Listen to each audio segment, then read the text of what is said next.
সবাইকে আমন্ত্রণ জানাচ্ছি নিউজ 24 নিয়মিত আয়োজন ইনসাইট পলিটিক্সে আপনাদের স্বাগত জানাচ্ছি আমি নাহিদ হোসেন। আমাদের আজকের আলোচনার শিরোনাম ঠিক করেছি আমরা শান্ত রাজনীতি ও লুর সফর। মার্কিন যুক্তরাষ্ট্রের অ্যাসিস্ট্যান্ট সেক্রেটারি দক্ষিণ ও মধ্য এশিয়া বিষয়ক ডোনাল্ড লু তিনি ঢাকা সফররত অবস্থায় আছেন।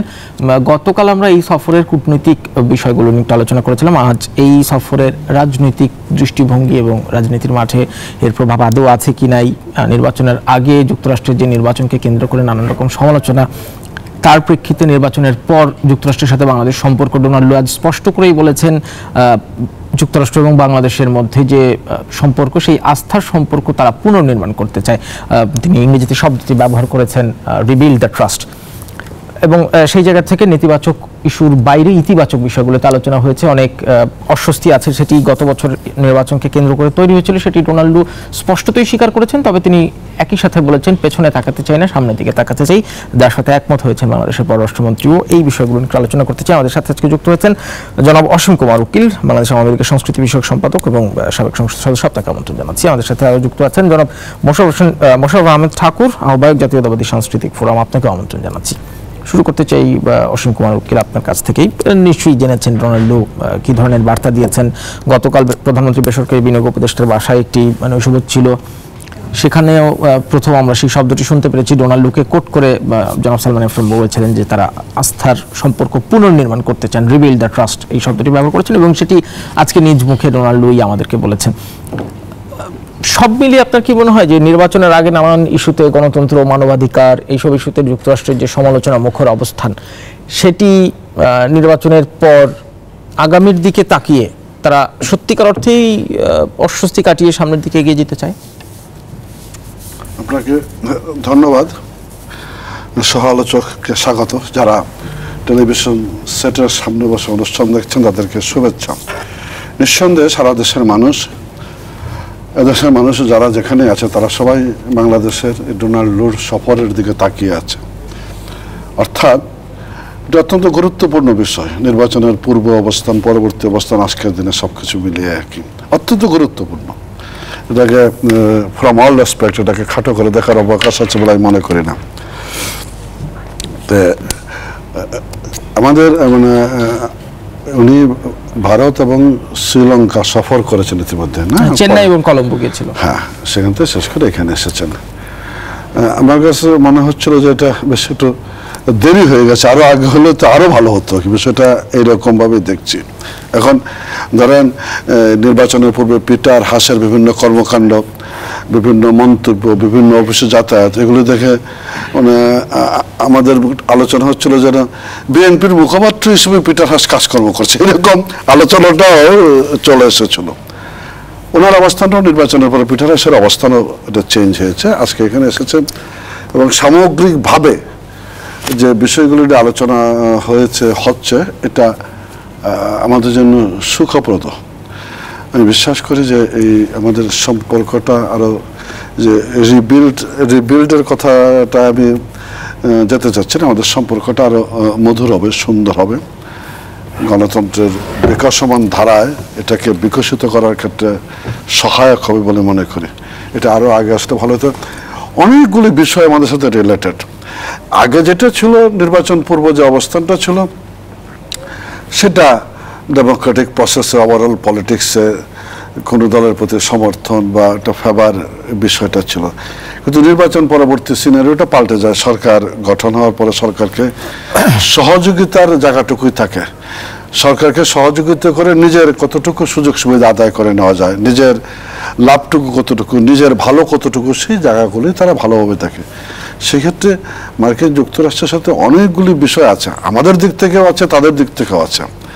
সেখানে ওনাদের বিনিয়োগের যে বিষয়টা, বিশেষ করে এনার্জি সেক্টরের বিনিয়োগ, এটা খুবই উল্লেখযোগ্য বিনিয়োগ এবং ইতিমধ্যে আমাদের এনার্জি সেক্টরে টেন্ডার ফ্লোট হয়েছে, যেখানে অনেক বড় কাজ আসতেছে, যে কাজগুলি ধরার জন্য সব মিলিয়েও যুক্তরাষ্ট্র বাংলাদেশের সবচেয়ে বড় উন্নয়ন সহযোগী। হ্যাঁ, ফ্রম অল রেসপেক্ট। সো এটা আমাদেরও নানান দিক আছে যেগুলি আমাদের দিক থেকেও বিবেচনা করেন। গার্মেন্টস থেকে শুরু করে এখন তো আমাদের দেশের প্রচুর স্টুডেন্ট আছে আমেরিকার প্রত্যেকটা ইউনিভার্সিটিতে, এবং সেটা দিনে দিনে বাড়ছে। আমার বঙ্গবন্ধুর হত্যাকারীরা, চিহ্নিত হত্যাকারীরা পলাতক আছে, তাদেরকে আনার বিষয় আছে।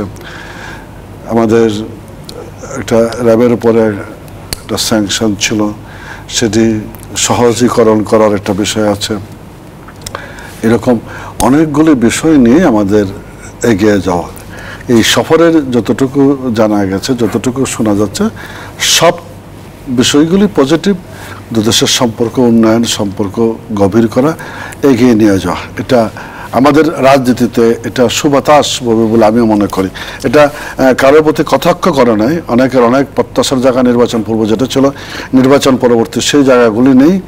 এখন সম্পর্ক উন্নয়নটা আমাদের জন্য যেমন সুখবত, দেশের জন্য, সমস্ত রাজনৈতিক দলের জন্য এটা ভালো দিক বলে মনে করি। যদি মানে দুই লাইনে একটু সাম আপ করেন পুরো বিষয়টাকে, যে বাংলাদেশকে নিয়ে নির্বাচন, গণতন্ত্র, মানবাধিকার এইসব ইস্যুতে যুক্তরাষ্ট্রের নির্বাচন পূর্ববর্তী যে অবস্থান ছিল, তারা কি সেই অবস্থান পাল্টেছে, নাকি আসলে সামনের দিকে তাকিয়ে সত্যিকার অর্থে অতীতটা জাস্ট ভুলে গিয়ে সামনের দিকে এগিয়ে যেতে? এগুলি আসলে অতীত ভুলে কথা না, অতীত থেকে শিক্ষা নেয়, ভোলার বিষয় না।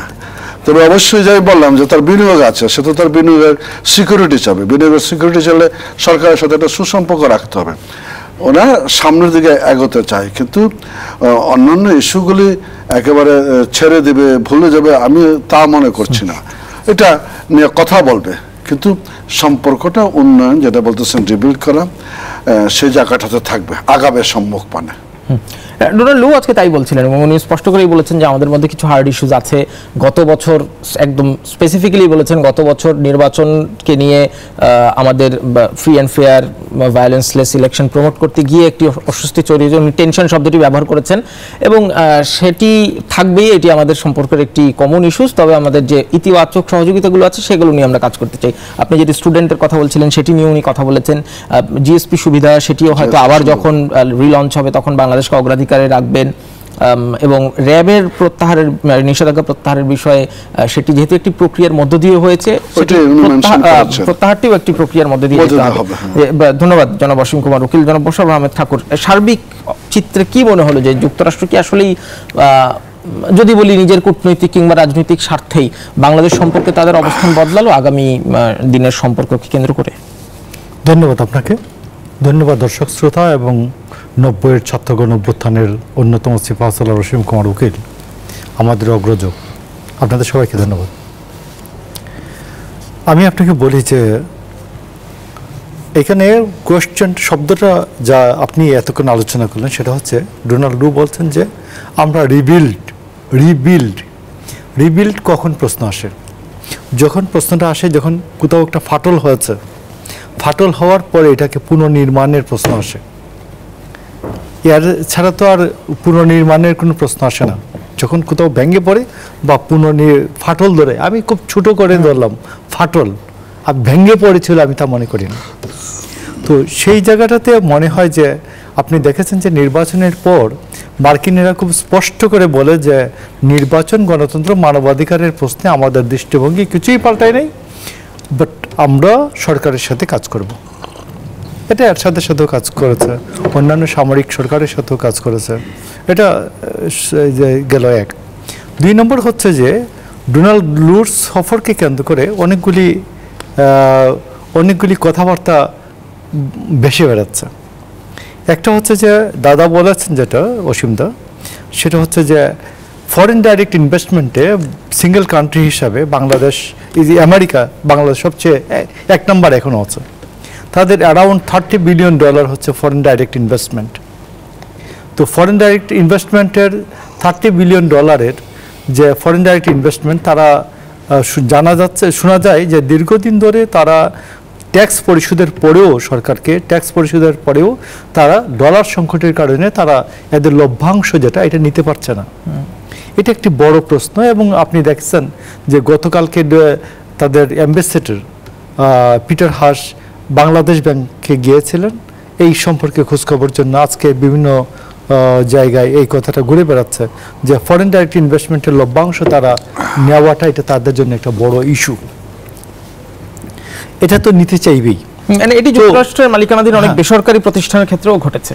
তো আরেকটা হচ্ছে, আমি আপনাকে বলছি যে আপনার যে আজকের সাবজেক্ট যেটা, যেটা যে শান্ত রাজনীতি না কি জানি ডোনাল্ড লুর সফর। আমি রাজনৈতিক ইস্যুটাতে একটু পরে আসি। সেইখানে ঠিক আছে, আমি মনে করি যে ডোনাল্ড লুর সফরে এইখানে সব থেকে বড় যে দৃশ্যমান যে বিষয়টা, যে এত বড় একটা ফরেন ডাইরেক্ট ইনভেস্টমেন্টের যে লভ্যাংশ যেটা নেওয়ার জন্য বাংলাদেশে যে ডলার সংকট আছে দীর্ঘদিন ধরে, এবং এটা একবার টালমাটাল অবস্থায় আছে, এবং একদিনে 60 টাকার অবমূল্যায়ন বা ডলারের দাম বৃদ্ধি, এইসব মিলিয়ে যে ঘটনাটি, এটা ডোনাল্ড লুর সফরে আমার মনে হয় যে রাজনৈতিক বিষয় থেকে অর্থনৈতিক বিষয়টাই আমার মনে হয় অনেক বেশি গুরুত্বপূর্ণ। তাদের যে ঘোষিত এই সফর সম্পর্কে যে ঘোষিত বিজ্ঞপ্তি, সেখানেও বলা হয়েছে যে to depending the financial ties and climate challenge. কিন্তু তারপরও আলোচনায় তো সব বিষয়গুলোই থাকে। র্যাবের উপর নিষেধাজ্ঞা প্রত্যাহারের বিষয়েও আলোচনা হয়েছে, সেটি একটি প্রক্রিয়ার বিষয়। সার্বিকভাবে যেটি জানতে চাচ্ছিলাম যে তাহলে কি যেসব ইস্যুতে সমালোচনা করেছিল নির্বাচনের আগে, তারা অবস্থান না পাল্টালেও অন্তত কি সেগুলো আপাতত ওভারলুক করছেন সামনের সম্পর্কের জন্য? না, আপনি যদি আপনি কি বলবেন যে এটা যে মার্কিনীতে ডেভিয়েশন হচ্ছে, তো এখনো তো এই কথাটা কি বলার জন্য ইটস টু আর্লি যে এখনো মার্কিনীরা ডেভিয়েট করেছে কিনা তাদের পজিশনকে, এটা এখনো কি বলার সময় তো আমার মনে হয় এখনো আসে নাই। কিন্তু মানে ধরেন যদি একটু অন্যভাবে জিজ্ঞেস করি, আঞ্চলিক হিসেব নিকেশ, জিওপলিটিক্যাল হিসেব নিকেশও কি এই সম্পর্কটা, এই রিবিল্ড অফ দ্য ট্রাস্ট, সেখানে কোনো অবদান রাখলো? আমি আপনাকে একটা কথা বলি, ওবায়দুল কাদের সাহেব আমাদের বিজ্ঞ ছাত্র রাজনীতি থেকে উঠে আসা, উনি বলেছেন যে মার্কিনীদের বা আমেরিকানদের সকল ক্ষমতা মধ্যপ্রাচ্যে আটকে গেছে, ওরা আমাদেরকে বাংলাদেশে এসে এখন আর স্যাংশন দেওয়ার ক্ষমতায় নাই। তো আমি মনে করি যে আওয়ামী লীগের দায়িত্ব কি, মার্কিনীরা স্যাংশন দিলেই তারা বাংলাদেশে মানুষকে গণতান্ত্রিক আচরণ করতে, বাংলাদেশে গণতান্ত্রিক কার্যক্রম করতে দেবেন, আর মার্কিনীরা স্যাংশন না দিলে গণতান্ত্রিক চর্চা করতে দিবেন না? এটা তো নৈতিক অবস্থান, একটা সরকার নৈতিক অবস্থান হতে পারে না। এবং আওয়ামী লীগ বাংলাদেশের মুক্তিযুদ্ধে নেতৃত্ব দানকারী দল হিসাবে, এবং যাকে একটা বিখ্যাত উক্তি আছে লাল বাহাদুর শাস্ত্রীর, যে লাল বাহাদুর শাস্ত্রী যখন প্রধানমন্ত্রী, তাকে জিজ্ঞেস করা হয়েছিল অমুক একটা আন্দোলনকে আমরা দমন করব, উনি বলেছিলেন যে গান্ধীজির দেশে আন্দোলন মৌলিক অধিকার, স্বাধীনতা যুদ্ধের মাধ্যমে, আন্দোলনের মাধ্যমে সৃষ্ট বাংলাদেশে গণতন্ত্র চর্চা এবং গণতান্ত্রিক আন্দোলন, এটা সংবিধানে লেখা না থাকলেও মৌলিক অধিকার। তো আমি আজকে বলি যে মার্কিনীদের পজিশন যাই হোক না হোক, আমি একটা কথা বলি যে সরকার অপোজিশন যদি না থাকে, শক্তিশালী অপোজিশন যদি না থাকে, বিরোধী দল যদি না থাকে, তাহলে সরকারি দল থাকবে না। যদি রাত্রি না থাকে তাহলে দিনের অস্তিত্ব থাকবে না। তো ঠিক তেমনি অপোজিশন না থাকলে পজিশন, সরকারি দলের অস্তিত্ব থাকবে না। সরকারি দল নিজের প্রয়োজনে, আমি মনে করি সরকারি দল নিজের প্রয়োজনে বাংলাদেশে গণতন্ত্র সঠিকভাবে চর্চা করতে দেবেন, শক্তিশালী বিরোধী দল দাঁড়াতে দেবেন। এটাই হচ্ছে বাংলাদেশের ভবিষ্যতের জন্য, সবার জন্য ভালো। কিন্তু শক্তিশালী বিরোধী দল কি আসলে মার্কিনীরা তৈরি করে দেবে? সেটি কি বিরোধী দল নিজেই তৈরি হবে কিনা? আমি প্রশ্নটি রাখলাম, একটু বিরতির পর এসে জানতে চাইব। প্রিয় দর্শক, ইনসাইড পলিটিক্সে একটা বিরতি নিচ্ছি, ফিরছি খানিকক্ষণ পরে, সঙ্গেই থাকবেন। বিরতির পর আবার আমন্ত্রণ জানাচ্ছি ইনসাইড পলিটিক্সে। আজ কথা বলছি শান্ত রাজনীতি ও লুট সফর। জনাব অসীম কুমার উকিল এবং জনাব মোশাররফ আহমেদ ঠাকুর আছেন আমাদের সাথে। জনাব মোশাররফ আহমেদ ঠাকুর, আপনার কাছেই আবার একটু আসি। যেটি বলছিলেন যে শক্ত বিরোধী দলের অবস্থান লাগবে, সেটি কি আসলে বিরোধী দলকেই করতে হবে, নাকি বিদেশি কেউ সেটি করে দেবে, কিংবা যুক্তরাষ্ট্র সেটি কেউ গড়ে দেবে? আমি আপনাকে একটা কথা বলি, সেখানে আবারও আমি আপনাকে যাই, পশ্চিমবঙ্গের দীর্ঘদিনের মুখ্যমন্ত্রী জ্যোতি বসুর একটা বিখ্যাত উক্তি আছে। তাকে জিজ্ঞেস করছিলেন যে সাংবাদিকরা, যে পশ্চিমবাংলায় কিন্তু সাম্প্রদায়িক দাঙ্গা হয় না। তিনি বলছেন আমার সরকার চায় না। তো একটা দেশে রাজনীতি শান্ত হবে না অশান্ত থাকবে, এটা বহুলাংশে নির্ভর করে সরকারের উপর। তো সেইখানে আপনার ওই কথার উত্তর আছে, শান্ত থাকবে না অশান্ত হবে। তো সেইখানে একটা সরকারের উপর নির্ভর করে বেসিক্যালি রাজনীতিটা। বিরোধী দল এখানে কিভাবে, ও বিরোধী দলের অবস্থানটা কি হবে? এটা কি চরমপন্থী হবে, এটা কি মধ্যপন্থী হবে, নাকি তুহা মতিন আলাউদ্দিনেদের জন্ম হবে? এইগুলো প্রশ্ন আছে। আমরা আমাদের চোখের সামনে এক্সপেরিমেন্ট, দাদার সামনে এগুলো তো সবই চোখের সামনে ঘটে যাওয়া। তো এই জন্য আমি আপনাকে বলছি যে এটা পুরোটাই বিদেশিরা এখানে পারে না। বিদেশিরা কি করতে পারে? বিদেশিরা হাইয়েস্ট আপনাকে বলতে পারে যে আপনাকে এখানে কতটুকুন শুভন, আপনাকে আমরা বলতে পারি যে আপনি আপনার উপস্থাপনাটা আপনি এতটুকু এইরকম হইলে ভালো হয়, এর বেশি আমি বলতে পারি না। তো এইখানে বিদেশিরা এতটুকুনি বলতে পারে যে আমাদের জন্য আমরা মনে করি মানবাধিকারের প্রশ্নে এইরকম সরকারের আচরণ হলে শুভন, এইরকম হইলে শুভন, এর বেশি ইম্পোজ করতে পারে না। তো আজকের যুগে অন্তত। তো এই জন্য আমি আপনাকে বলছি যে সরকার এর জন্য বার্তাটা হচ্ছে, আমি আপনাকে বলছি আমরা বসে যে সেইখানে দাদা খুব লিবারেল মানুষ, লিবারেল ডেমোক্র্যাট একজন মানুষ, 90-এর ছাত্র গণ অভ্যুত্থানের মধ্য দিয়ে বিকশিত এমপি, ওনার জুনিয়ররা মন্ত্রী হয়েছেন, উনিও হবেন, নিশ্চয়ই হবেন।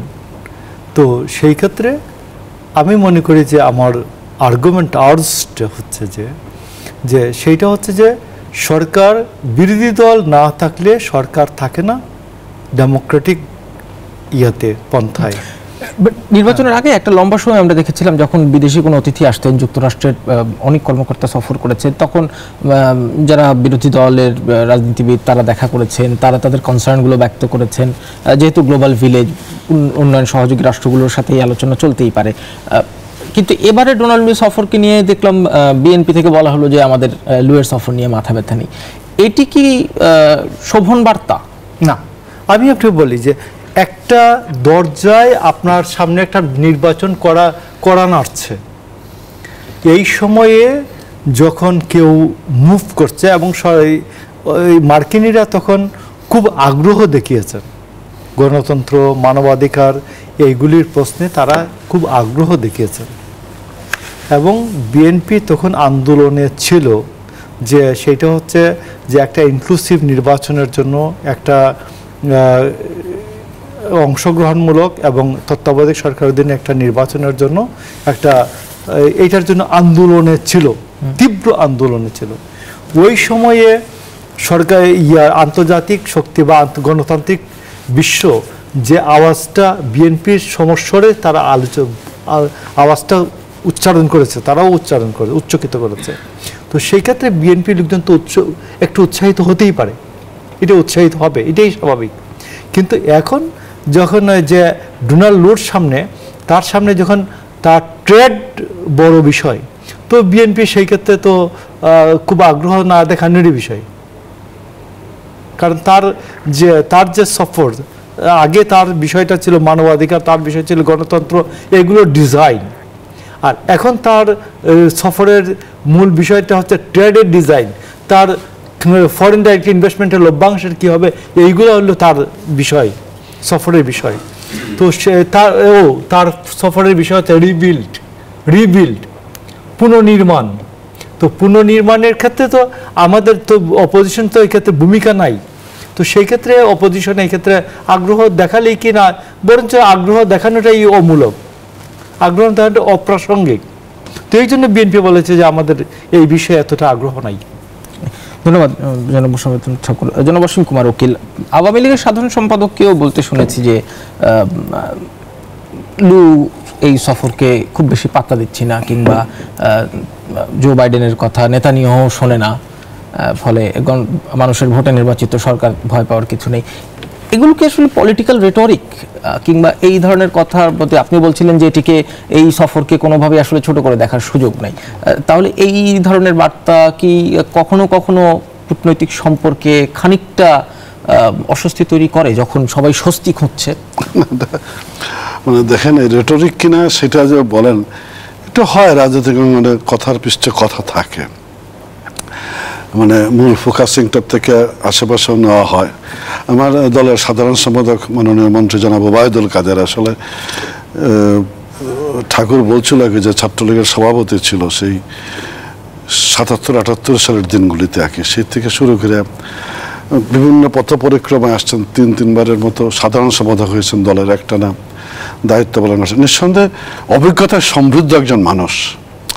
তো ফলে এই দৃশ্যমান যা আছে সেটা তো নিয়ে কথা বলছি একই, রাজনীতিতে আরো একটা ফ্যাক্টর কাজ করে, হুইচ ইজ আনসিন, দেখা যাচ্ছে না, অথচ গুরুত্বপূর্ণ। সবকিছু মিলে উনি কমেন্টটা করছেন।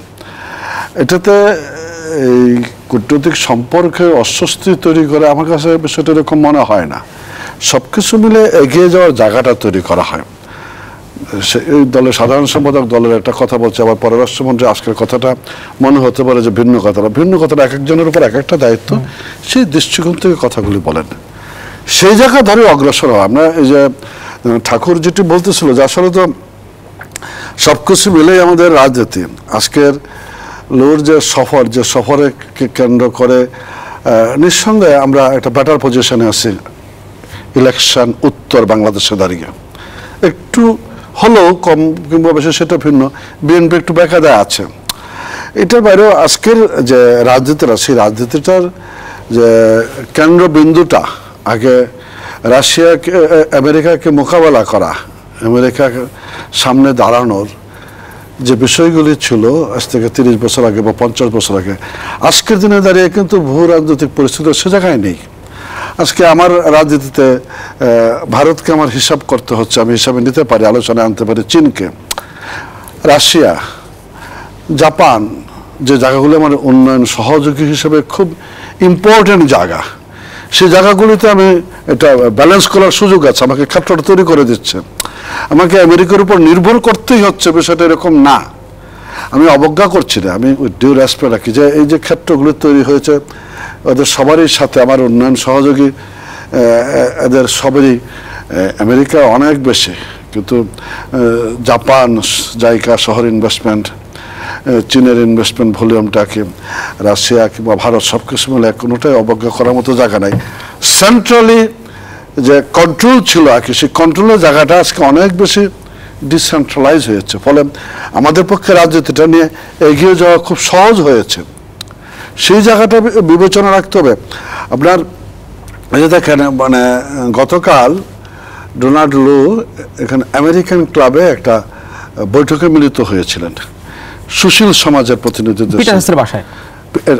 পিটার হাসের বাসায় পড়েছে, অবশ্য রেডিওতে শুনছিলাম, যেটা হতে পারে না। সেখানে সুশীল সমাজের বলতে কাদের সাথে মিলিত হয়েছিল, আমার কাছে মনে হয়েছে যে এই জায়গাটা আরো সমৃদ্ধ হলে ভালো হতো। আমরা বাংলাদেশের সুশীল সমাজ যাদেরকে চিনি কিংবা জানি, সেই তুলনায় উনি সর্বাধিক 5 জন ব্যক্তির সাথে মিলিত হয়েছে। তারা সুশীল সমাজের প্রতিনিধিত্ব করে না আমি তা বলছি না, কিন্তু একেবারে একটা স্মল ফ্র্যাকশন হয়েছে। সেই তালিকাটা যদি আরো সমৃদ্ধ হতো, আরো বড় হতো, আরো মানে সর্বজন গ্রহণযোগ্য হতো, তাহলে সেটা দেশের রাজনীতির জন্য ভালো হতো, আমেরিকার পলিসি ডিটারমাইন করার জন্য ভালো হতো। এই যে ছোটখাটো বিষয়গুলি, আর উন্নয়ন সহযোগী, গণতন্ত্র, মানবাধিকার, আজকে গণতন্ত্র মানবাধিকার নিয়ে যখন কথা বলছে তখন আমাদের চোখে ভাসছে যে আমেরিকার বিশ্ববিদ্যালয়গুলিতে শিক্ষকের উপর অত্যাচার, শিক্ষকের উপর, ছাত্রের উপর তো আছে, কি স্টাইলে চলছে।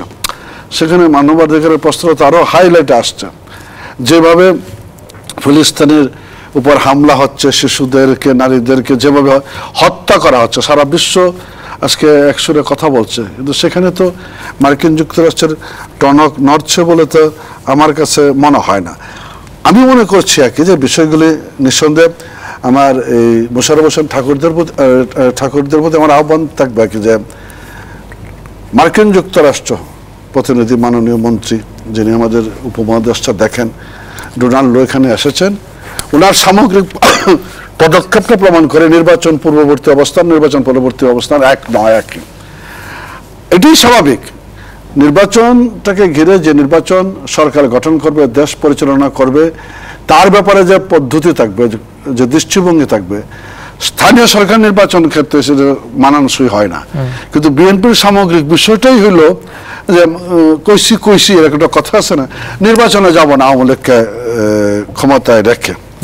তো এটা তো হতে পারে না, এই জায়গাটা তো পরিবর্তন আসা দরকার দৃষ্টিভঙ্গিগত, তাহলে এগিয়ে যাওয়াটা অনেক সহজ হয় আমাদের পক্ষে। আরেকটা বিরতি নেব, একটু বিরতি থেকে ফিরে এসে আমরা একটু আলোচনা ঢুকবো। প্রিয় দর্শক, ইনসাইড পলিটিক্স আরেকটা বিরতি নিচ্ছি, ফিরছি খানিকক্ষণ পরে, সঙ্গেই থাকবেন। বিরতির পর আবার আমন্ত্রণ জানাচ্ছি ইনসাইড পলিটিক্সে। আজ কথা বলছি শান্ত রাজনীতি লুয়ের সফর। আমাদের সাথে আছেন জনাব অসীম কুমার উকিল এবং জনাব মোশাররফ আহমেদ ঠাকুর। জনাব অসীম কুমার উকিল, আপনার কাছে যেটি জানতে চাই, গতকাল আমরা কূটনীতিক বিষয় নিয়ে আলোচনা করছিলাম ডোনাল্ড লুয়ের সফরের, এবং এই দ্বিপাক্ষিক সম্পর্ক, বহুপাক্ষিক সম্পর্ক এগিয়ে নিয়ে যাওয়ার জন্য যে কূটনীতিক ক্যাপাবিলিটি যদি বলি, বা দুজন কূটনীতিক ছিলেন, একজন আন্তর্জাতিক সম্পর্ক বিশ্লেষক ছিলেন, তারা বলছিলেন যে রাজনৈতিক ইচ্ছা কিংবা রাজনৈতিক অভিপ্রায়, পলিটিক্যাল উইল, সেটি আসলে মূল বিষয়, যত না বেশি ডিপ্লোম্যাটিক ডিজায়ার। সেই জায়গায় বাংলাদেশের স্বার্থ অক্ষুণ্ণ রেখে এগিয়ে যাওয়া, এবং আপনি যেটি বলছিলেন যে সকল পরাশক্তি এবং গুরুত্বপূর্ণ রাষ্ট্রগুলোর সাথে আমাদের সুসম্পর্ক, আমাদের সেটি মূল বক্তব্য, ফ্রেন্ডশিপ টু অল, ম্যালাইজ টু আরস্থান, কিন্তু আগামী বিশ্বে এগিয়ে যেতে হলে এটিকে একটি বড় চ্যালেঞ্জ কিনা, যখন যুক্তরাষ্ট্র, ভারতের সাথে চীনের একটি প্রকাশ্য বিরোধ আছে, কিন্তু একই সাথে যুক্তরাষ্ট্র এবং ভারত যেন খুবই ভালো বন্ধুরাষ্ট্র, তার সাথে চীনও আমার ভালো বন্ধুরাষ্ট্র। সেই জায়গায় একটা কূটনৈতিক চ্যালেঞ্জ আছে কিনা, এবং সেটি ওই পলিটিক্যাল উইলের কাছে কতটা বেশি গুরুত্ব দিয়ে দুটি একসাথে কাজ করবে? জনাব অসীম কুমার। এটি তো আসলে খুবই গুরুত্বপূর্ণ বিষয়, প্রসঙ্গটি খুবই বড় কথা। আমরা তো আমার নেত্রী মাননীয় প্রধানমন্ত্রী শেখ হাসিনা কিন্তু সবার সাথে একটা সুসম্পর্ক বজায় রেখে এগিয়ে যাওয়ার চেষ্টা করছেন। ধরুন টানা 15 বছরের কথাই যদি বলি, এর আগে তো ছিল এই সময়টা, তো ফলে সম্পর্কগুলো কিন্তু রয়ে গেছে। আলটিমেটলি সময়ে সময়ে একটু ওঠানামা করে, এই 17 জনের নির্বাচনের আগে একরকম, নির্বাচনের পরে আর একরকম, কিন্তু আলটিমেটলি সম্পর্কটা তো রাখা গেছে। কূটনৈতিক এই যে ওঠানামা করে, মানে কূটনৈতিক চ্যালেঞ্জ তো থেকেই যায়, কম কিংবা বেশি।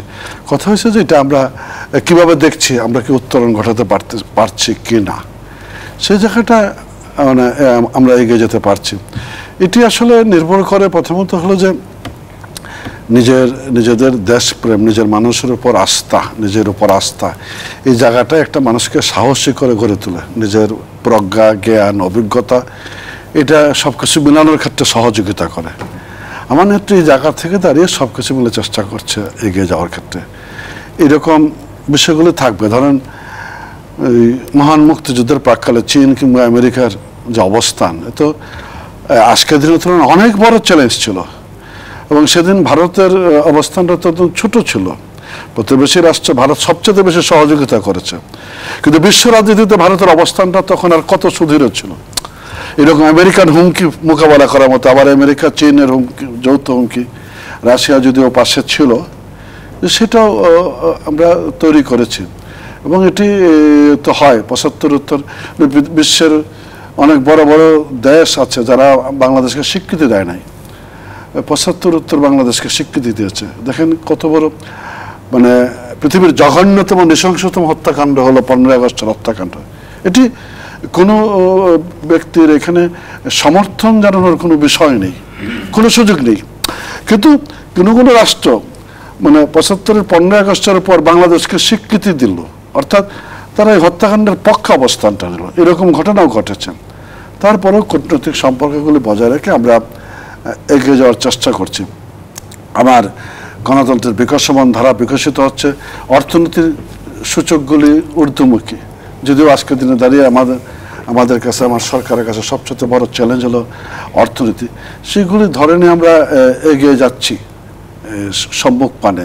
আমাদের উন্নয়ন রোল মডেল কারো কারো মতে অমর্ত্য সেনের মতো অর্থনীতি ভাষায় সমস্যা আছে, কিন্তু মাঝখানে আমরা দাঁড়াচ্ছি, মাথা উঁচু করে দাঁড়ানোর চেষ্টা করছি। আমি বিশ্বাস করি যে এখনও যে সমস্যাগুলি আছে, সমস্যাগুলো সমাধান হবে। আজকের ডোনাল্ডোর এই সফরের মধ্যে দিয়ে আমাদের এগিয়ে যাওয়ার পথ আরও বেশি ত্বরান্বিত হবে, আরও সুন্দর হবে, গণতন্ত্র শক্তিশালী হবে, সরকার এগিয়ে যাবে দৃপ্ত পদভারে, মাথা উঁচু করে দাঁড়াবে বাংলাদেশ। চ্যালেঞ্জ ছিল, একটু কম বেশি চ্যালেঞ্জ আছে বা চ্যালেঞ্জ থাকবে, বাট আমরা সক্ষম এই চ্যালেঞ্জ মোকাবেলা করে সম্মুখ মানে এগিয়ে যাওয়ার জন্য। ধন্যবাদ। আমরা শেষ করবো জনাব মোশাররফ আহমেদ ঠাকুর। বাংলাদেশ তার স্বার্থ, এই যে ভূ রাজনৈতিক অবস্থানের গুরুত্ব এবং সব দেশের সাথে সুসম্পর্ক রাখার চেষ্টা, বাংলাদেশের সাথেও অন্য দেশগুলোর সম্পর্ক রাখার চেষ্টা, সেই জায়গায় বিহাইন্ড দ্য সিনে নানান রকম আলোচনা নিশ্চয়ই হয়, মাল্টিল্যাটারাল ফোরামের নানান আলোচনা হয়। সেখানে বাংলাদেশ সামনের দিনে কতটা আসলে নিজের স্বার্থ অক্ষুণ্ণ রেখে এই ভারসাম্য বজায় রেখে চলতে পারবে, এবং এটি চ্যালেঞ্জ কিনা? না, আওয়ামী লীগ নিজের স্বার্থ কতটুকু বজায় রাখতে পারছে সরকার হিসাবে, এটা হচ্ছে একটা বড় কোশ্চেনের বিষয়। তবে সরকারের মধ্যে যেটা অস্থিরতা বিদ্যমান, এটা ওবায়দুল কাদেরের গত 3-4 দিনের যে বক্তব্য আছে এটার মধ্যে আপনি দেখবেন। আমি আলোচনাটা ওনার বিভিন্ন বক্তব্যগুলি, খণ্ডিত বক্তব্যগুলি, বিএনপিকে লু ক্ষমতায় বসিয়ে দেবে না, লু সফরকে কেন্দ্র করে বিএনপি চাঙ্গা, এইসব আপনি এই অস্বস্তি অস্থিরতা একটা বহিঃপ্রকাশ আছে। আপনাকে আমি স্বার্থের প্রশ্ন যেটা আপনি বলেছেন যে দ্বিপক্ষীয় বা বহুপক্ষীয় যে স্বার্থগুলো, আপনি চায়নার গত 2-3 দিন আগে দেখবেন যে কার কত ইনভেস্টমেন্ট আসছে বাংলাদেশে, পত্রিকাগুলি করেছে, কি বলে, একটা ফিচার করেছে। চায়নার আমাদের ফরেন ডাইরেক্ট ইনভেস্টমেন্ট, আমাদের বাংলাদেশে ইনভেস্টমেন্ট হচ্ছে $6.1 বিলিয়ন, কেউ 7 বলেন, 6.1 প্রথম আলো করেছে। তো 6.1 মধ্যে যদি হয়, সে সাপ্লায়ার্স ক্রেডিট হিসাবে $23 বিলিয়ন বিল করেছে। তো এত বড় বেনিয়া আন্তর্জাতিক ক্ষেত্রে চায়নার চেয়ে এইরকম যে বেনিয়া টাইপ ব্যবহার আর কারো কাছ থেকে আসে নাই। নাম্বার 2, দেখুন সরকার এর মধ্যে তার পরিস্থিতি মোকাবেলার জন্য $5 বিলিয়ন চায়না থেকে ঋণ চেয়েছে। চায়না তার নিজস্ব মুদ্রায় এই ঋণটা দিতে চায়, এইটা নিয়ে আলোচনা চলছে। আপনি এখন দেখুন যে বাংলাদেশের সার্বিক অর্থনৈতিক চিত্রর অবস্থাটা হচ্ছে, বাংলাদেশে $100 বিলিয়ন উপর বাংলাদেশের নিজস্ব ঋণ আছে। তো এই বছর তার ঋণ পরিশোধের সুদ পরিশোধ করতে হবে $5 বিলিয়ন। তো $5 বিলিয়ন সুদ পরিশোধ করতে হবে, $5 বিলিয়ন নতুন ঋণ চাইছে। মানে আমাদের গ্রামে একটা অবস্থা আছে যে কিছু লোক দেখবেন যে ঋণ করে ঋণ পরিশোধ করে। তো অবস্থাটা কি এই দাঁড়িয়েছে সরকারের? তো এই জন্য বিএনপি মহাসচিব বলেছেন যে সরকারের আর্থিক অবস্থাটা ভয়াবহ পর্যায়ে আছে। নাম্বার 2, আরেকটা বিষয় আপনাকে দেখাই যে বাংলাদেশে আরেকটা কথা খুব প্রচলিত আছে এখন, যে এই মুহূর্তে বাংলাদেশ একটা অদৃশ্য শক্তি চালাচ্ছে। আমি যদি খারাপ পড়তে না নিয়ে খুব ভালো অর্থে বলি, আপনি দেখেন ডিমের বাজার, বিবিএস বলছে ডিমের বাজার, ডিম হচ্ছে 8 টাকা থেকে 8 টাকা ডিমের খরচ হয় একটা ডিম উৎপাদনে, 8 টাকা 20 পয়সা করে বিক্রি করে প্রান্তিক খামারিরা। সেই ডিমের দাম 12 টাকা 80 পয়সা থেকে 13 টাকা এখন। যদি এইটা হয়, মুরগির বাজার আপনি দেখবেন যে সোনালী মুরগির দাম 300 টাকা এবং ব্রয়লার মুরগির দাম 220 টাকা। তো এই যে মুরগির বাজারে সিন্ডিকেট, ডিমের বাজারে সিন্ডিকেট, এটা তো সরকারের দায়িত্ব, এটা তো অপোজিশন এটা নিয়ন্ত্রণ করে না। তো এই যে সিন্ডিকেট বাজদের কবলে যে আমাদের অর্থনীতি, আমাদের বাজার অর্থনীতি সমস্ত কিছু, তাইলে এখানে এই অদৃশ্য শক্তিরা কে? আওয়ামী লীগের মুখোশ পরে এই অর্থনীতি চালনা করছে, রাজনীতি চালনা করছে, আন্তর্জাতিক ক্ষেত্রে বাংলাদেশের স্বার্থ জলাঞ্জলি হচ্ছে, বাংলাদেশ অর্থনৈতিকভাবে একটা বিপর্যয়ের মুখোমুখি দাঁড়িয়ে আছে। তো এই যে অবস্থাটা আমি আপনাকে বলছি, যে এই জন্য আমি আপনাকে বলছি যে অপোজিশন না থাকলে সরকারে আপনি যত ভালোই কিছু করেন না কেন, আপনার মন মানসিকতা যতই ভালো থাকুক, আপনার কাছে সঠিক সংবাদ পৌঁছাবে না। তো এই জন্য আমি আপনাকে বলছি যে আবারও সতর্ক বার্তাটা হচ্ছে যে ডেমোক্রেটিক সিস্টেমে, গণতান্ত্রিক পদ্ধতিতে অপোজিশনকে কথা বলতে দিতে হবে। অপোজিশন কথা বললেই সরকার সঠিক পথে চলতে পারবে। ধন্যবাদ। আমরা নিশ্চয়ই আপনার এই বিষয়গুলো নিয়ে অন্য হয়তো কোনো পর্বে আলোচনা করবো। জনাব অসীম কুমার উকিল এবং জনাব মোশাররফ আহমদ ঠাকুর, আপনাদের দুজনকে অসংখ্য ধন্যবাদ আজকের অনুষ্ঠানে যুক্ত হওয়ার জন্য। প্রিয় দর্শক, এই ছিল আমাদের আজকের ইনসাইট পলিটিক্স। অন্য পর্বে অন্য অতিথির সাথে দেখা হবে অন্য কোনো বিষয় নিয়ে। ধন্যবাদ সবাইকে সাথে থাকার জন্য।